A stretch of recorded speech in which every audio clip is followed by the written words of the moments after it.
आप सभी को जय मसीह की। परमेश्वर के नाम में आपको आनंद और शांति मिले। हमारा जो यूट्यूब चैनल है वो मसीह भाई बहनों के लिए है कि मसीह जीवन हमें कैसे जीना चाहिए और यीशु मसीह में हमें कैसे बढ़ना है।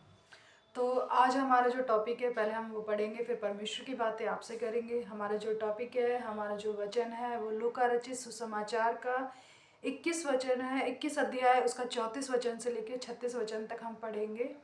तो इसका जो टॉपिक है वो क्या है, जागते रहो। तो हम पहले वचन को पढ़ेंगे, फिर हम आपको समझाएंगे। तो 34 वचन में ऐसा लिखा है, इसलिए सावधान रहो, ऐसा ना हो कि तुम्हारा मन खुमार और मतवालेपन और इस जीवन की चिंताओं से सुस्त हो जाए और वह दिन तुम पर फंदे के समान अचानक आ पड़े। हालेलुया, परमेश्वर की महिमा हो। परमेश्वर का वचन क्या कहता है कि पहले टॉपिक में लिखा है जागते रहो। हमें कैसे जागते रहना है? हमें परमेश्वर में रहना है, हमें लगातार प्रार्थना करनी है ताकि हम खुमारीपन में ना हो सके, ना मतवालेपन में। खुमारीपन और मतवालापन किसे कहते हैं आप? जैसे कि आज लोग क्या करते हैं, आज जैसे सब्त का दिन है, यीशु मसीह कहता है 6 दिन काम के और 7वें दिन विश्राम का, जो परमेश्वर के भवन में होना चाहिए। तो लेकिन लोग क्या करते हैं, आज संडे का दिन है, सब लोग एंजॉय करते हैं, लेकिन परमेश्वर के भवन में जल्दी कोई जाता नहीं है। तो उसी तरीके से क्या है, खुमारीपन हो सकता है। लोग बाग पार्टी कर रहे हैं, जगह जगह घूम रहे हैं, एंजॉय कर रहे हैं, और मतवालापन यानी कि ड्रिंक कर रहे हैं या स्मोक वगैरह कर रहे हैं, तो ये होता है मतवालापन। लेकिन परमेश्वर ने क्या कहा है, जागते रहो। ऐसा ना हो कि वो एक दिन ऐसे आ जाए, क्योंकि जब हम कहते हैं कि यीशु मसीह आने वाला है और यीशु मसीह जब आएगा तब हमारा न्याय करेगा।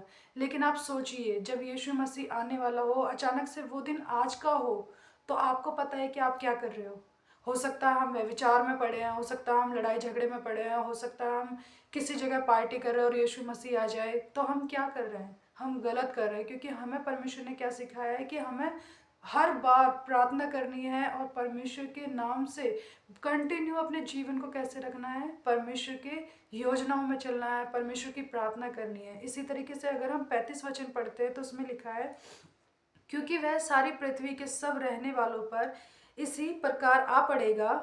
किस प्रकार? पृथ्वी के रहने वालों, ऐसा नहीं है कि वो पर्टिकुलर किसी एक के लिए बोला है, सबके लिए, पृथ्वी पर जितने लोग रहते हैं। परमेश्वर क्या कहता है कि वो एक दिन ऐसे आ जाएगा कि हमें पता नहीं लगेगा, क्योंकि कोई नहीं जानता कि वो दिन कौन सा है, जब यीशु मसीह इस धरती पर आ जाए और हमारा न्याय हो। और इसी तरीके से 36 वचन में क्या लिखा है, इसलिए जागते रहो और हर समय प्रार्थना करते रहो कि तुम इन सब आने वाली घटनाओं से बचने और मनुष्य के पुत्र के सामने खड़े होने के योग्य बनो। हालेलुया, परमेश्वर का कितना अच्छा वचन है। परमेश्वर ने खुद कहा है हर समय हमें क्या करना है, हर समय हमें प्रार्थना करनी है, हर समय। ऐसा नहीं है कि अभी प्रार्थना की और फिर घूमने लगे, नहीं, ऐसा हर चीज करो। और जरूरी नहीं है कि आप घुटने पे टेक कर प्रार्थना करते रहो, नहीं, आप घूम रहे हो फिर रहे हो, लेकिन आपके मन में क्या होना चाहिए, प्रार्थना होनी चाहिए। आप कैसे समझ सकते हो, कैसे कि अगर आप घूम रहे हो तो मैं कैसे प्रार्थना कर सकता हूँ? क्यों नहीं कर सकते आप? जब आप घूमने जा रहे हो तो प्रार्थना करो, मन मन में प्रार्थना करो, प्रभु मैं रास्ते में चल रहा हूँ, हर एक एक्सीडेंट से, हर एक बीमारी से, हर एक इन चीज़ों से, और हो सकता है रास्ते में लड़ाई झगड़े करने वाले बहुत लोग होते हैं, आप प्रार्थना क्यों नहीं कर सकते कि परमेश्वर इन लोगों से मुझे बचा के रख?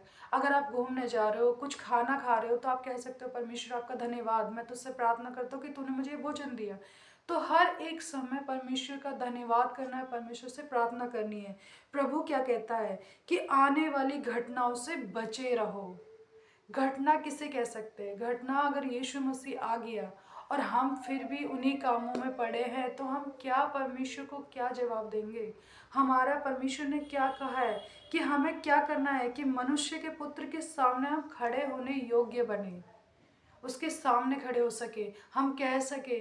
और अगर मान लो मैं जिस तरीके से आपको वचन सिखा रही हूँ, अचानक से परमेश्वर आ जाए, तो हम क्या कर सकते हैं? हम परमेश्वर से कह सकते हैं कि प्रभु मैं तेरे वचन पढ़ रही थी, लेकिन अगर मैं यही चीज़, मैं ड्रिंक कर रही हूँ, स्मोक कर रही हूँ और परमेश्वर आ जाए, तो मैं क्या कह सकती हूँ अपने मन से कि परमेश्वर मैं ये व्यभिचार के काम कर रही हूँ, गलत काम कर रही हूँ, तो परमेश्वर क्या कहेगा मुझसे?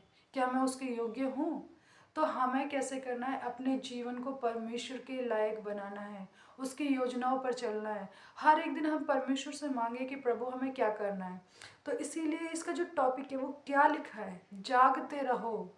ऐसा नहीं है कि आपको सोना नहीं है, सोना है, लेकिन जागते रहना है अपनी जीवन लाइफ में जो हम जी रहे हैं। हाउस वाइफ होती हैं, सुबह उठते काम धंधा सारा कुछ करते हैं, लेकिन क्या वो अपने जीवन से परमेश्वर को महिमा देती हैं? वो आपको जानना है। परमेश्वर ने इसी तरीके से पहले वचन में क्या लिखा, इसलिए सावधान रहो। हमें सावधान रहना है हर एक चीज़ में।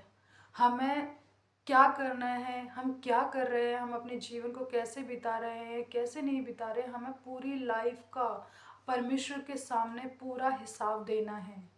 हमें अपनी लाइफ को हर एक दिन, जब हम अपनी लाइफ को अच्छा जीने लगते हैं, परमेश्वर की योजनाओं पे चलने लगते हैं, जब हर घड़ी हम परमेश्वर से प्रार्थना करने लगते हैं, तो आप बताइए क्या शैतान आएगा आपकी लाइफ में? क्या परेशानियाँ, क्या दिक्कतें आपकी लाइफ में आएंगी?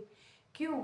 क्योंकि परमेश्वर को हम जब अपना सारा समय हम परमेश्वर को देंगे तो शैतान की जगह हमारे जीवन में नहीं बचेगी।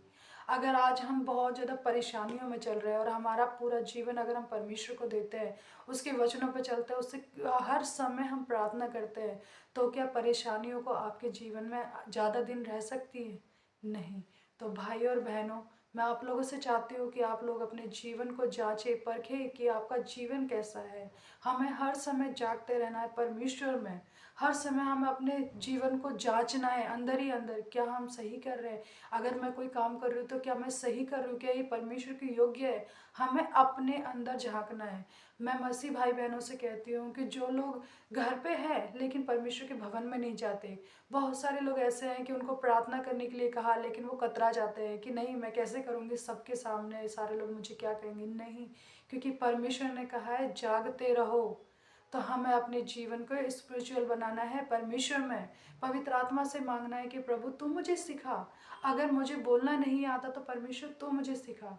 तो मैं आप लोगों का धन्यवाद करती हूँ कि आप लोगों ने परमेश्वर के वचनों को सुना। मैं आपसे चाहती हूँ कि आज की रात आप सोचिए कि आपको अपने जीवन को कैसे चलाना है परमेश्वर की योग्य। ऐसा ना हो कि आप यूट्यूब चला रहे हैं, वीडियो देख रहे हैं, गलत चीज़ों को अपना समय आप दे रहे हैं और परमेश्वर अचानक से आ जाए। तो आपको सोचना है कि प्रभु मैं क्या आपके सामने खड़ी हो सकती हूँ, मैं कैसे कह सकती हूँ आपसे। तो भाई और बहनों, मैं आपका धन्यवाद करती हूँ कि आपने अपना टाइम मुझे दिया, आपने मेरी वीडियो को सुना। मैं परमेश्वर से चाहती हूँ कि आपके जीवन में अनुग्रह आए, आपको समझ मिले, आप भी अपनी लाइफ को जानिए। मैं आपका धन्यवाद करती हूँ।